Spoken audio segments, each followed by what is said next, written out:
Ottawa's budget roadshow rolled into Calgary today as talks to end Alberta's long-running energy disputes with Ottawa appear close to a deal. Kevin Green reports.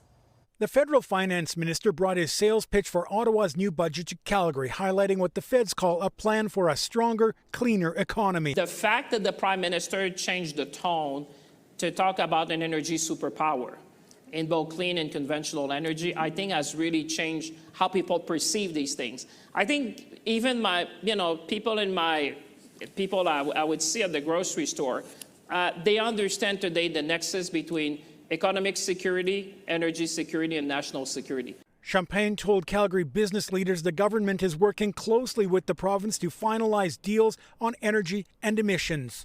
How do we deal with the regulatory uncertainty? Because it's one thing to say that we're looking at ways to increase investment, but we really need to deal with the regulatory challenges. And so that's the other piece, and that's the risk management piece that I actually asked the minister about.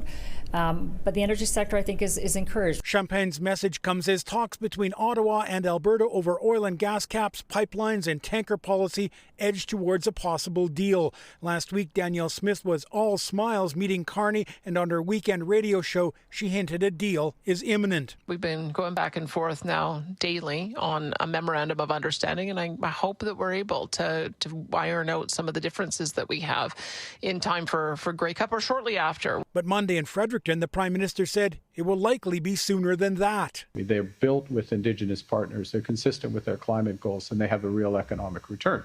And so you would expect to see some of those in the announcement later this week. A spokesperson for Enbridge says the federal changes have the company optimistic but cautious, saying in a statement to CTV, what we can't lose sight of, however, is that in order for large energy projects to move forward, the federal government must make various policy changes. This includes simplifying regulations, shortening timelines for project approvals, committing to actions that help unlock production growth, and enhancing Indigenous engagement. Champagne hopes to walk out of Calgary with the endorsement of the city's business community because before any of the Liberals' major project plans can become reality, they must first get that budget passed, despite having a minority in Parliament. And Kevin joins us from downtown Calgary tonight. So Kevin, it does seem like Ottawa's budget tour may also be a prelude to a major energy announcement.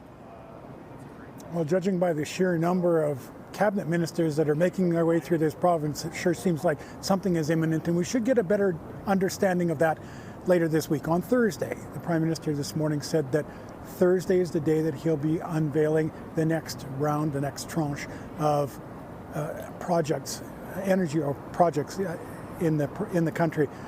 He's making that announcement in Prince Rupert. No surprise that Prince Rupert is the terminal end of a pipeline that could, if it's completely built out, carry liquefied natural gas to the coast and to markets overseas. Now, Tara, I should say that the finance minister, after he spoke with reporters today, told me that he was on his way out the door to go and sit down with Premier Smith and again with Calgary's newly elected Mayor Jeremy Farkas. Okay. Back to you. Kevin Green reporting. Thank you, Kevin.